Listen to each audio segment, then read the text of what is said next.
মামলাটা আজকে উনি আমলে নিতেন না, হয়তো উনি তদন্তে দিতেন।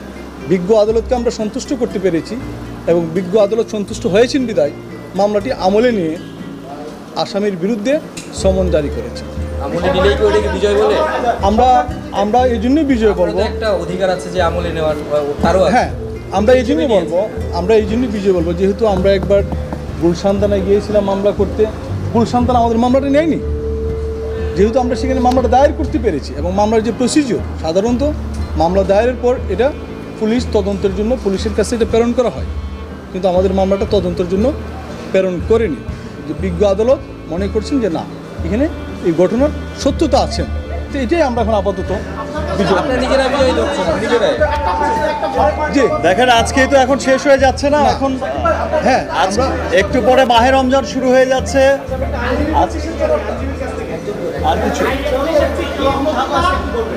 আমরা